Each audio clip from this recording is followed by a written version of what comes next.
The wind doesn't just blow in the Blackwood Valley. It whispers secrets that the trees are too terrified to repeat. At the center of this gloom sat the Ether Labs estate, a jagged tooth of glass and steel piercing the fog. This was the domain of Dr. Alistair Vane, a man whose genius was only rivaled by his spectacular lack of social graces and his penchant for the theatrical. Vane was the quintessential scientist who cried wolf. For a decade, he bombarded the local council with frantic warnings of an impending ecological collapse, a Canaan-driven apocalypse. He called it demanding funding for a mysterious rebalancing initiative. When the council finally cut his grants and told him to stop barking up the wrong tree, Vane didn't get angry.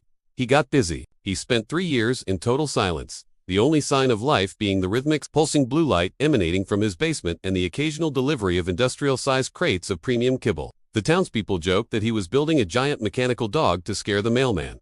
They weren't even close. On the night of the great release, the air felt thick, like cold soup. It was the kind of silence that makes you check behind you every 10 seconds just to make sure your own shadow is still attached.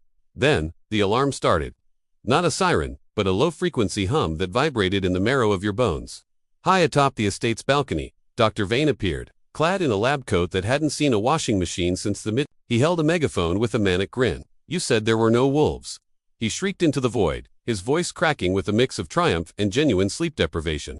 "So, I decided to make the statistics match your apathy." With a dramatic flourish of a gloved hand, he slammed a massive, glowing red button labeled, "Do not press unless genius is ignored." The heavy blast doors of the subterranean kennels hissed open, releasing a scent of ozone and wet fur. From the darkness emerged, not eyes, but glowing green optical sensors. 10,000 paws hit the pavement in perfect, terrifying unison.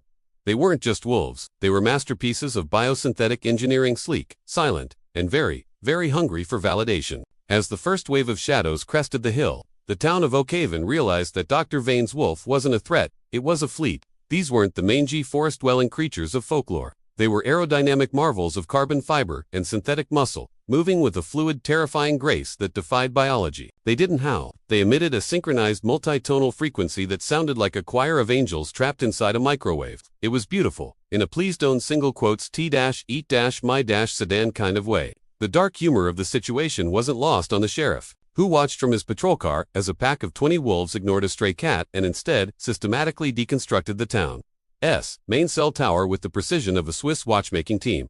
Vane hadn't unleashed a bloodbath. He had unleashed an upgrade. The tension peaked as the great pack reached the town square, surrounding the very council hall that had laughed Vane out of the building. The wolves stood perfectly still, their green eyes casting a sickly, emerald glow over the cobblestones. The townspeople watched from behind locked doors, hearts hammering against ribs like trapped birds. Suddenly, every screen in Oakhaven, from smartphones to the giant digital billboard over the grocery store, flickered to life. Dr. Vane's face appeared, illuminated by the glow of a dozen monitors.